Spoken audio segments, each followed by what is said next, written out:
Fitting a new barrel to a rifle action is a lot easier today than it was in the old days.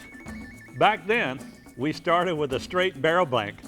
Then, with a good lathe and a steady hand, we patiently contoured the outside, threaded and chambered the rear end, then cut off and crowned the muzzle. Let's take a look at an easier way to do that job. Today, things are much more standardized, and the bulk of aftermarket barrels come from the manufacturers already threaded, chamber cut to final depth, the muzzle crowned, and everything in between contoured. I chose this contour because of the desired final weight and balance of the gun. However, we could have chosen from several other standard contours or requested something custom. There's more to rebarreling a rifle than just screwing on a new barrel. There are still some specialized tools required. To install the barrel, I'll use an action wrench and barrel vise, along with a finish reamer, T-handle, and headspace gauges. For this installation, I won't need a lathe, but on some installations, a lathe is required to adjust the length of the shank or to polish or chamfer the chamber.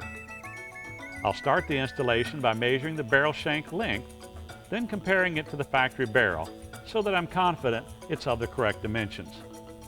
It's easy to see how the parts fit before we screw them together. This is what Remington calls the 3 rings of steel. Notice how the cartridge fits into the bolt face. This is the first ring. The bolt fits into the recess in the back of the barrel, which is the second ring.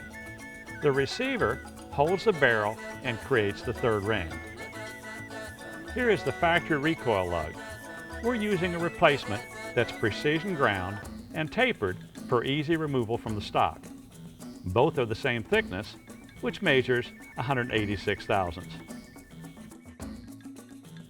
After greasing the barrel threads and placing the recoil lug on the barrel shank, I screw on the action till the lug is snug between the action and the shoulder of the barrel. Then I secure the barrel in a barrel vise using a bit of rosin to hold the barrel securely in the blocks. Now I can install the action wrench.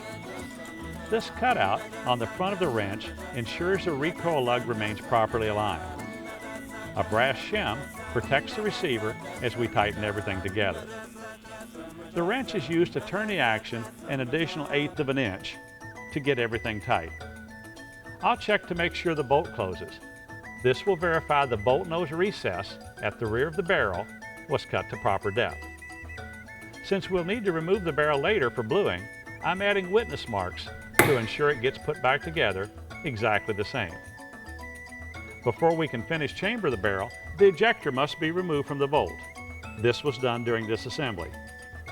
Now we can insert a go gauge into the chamber and observe the bolt won't close.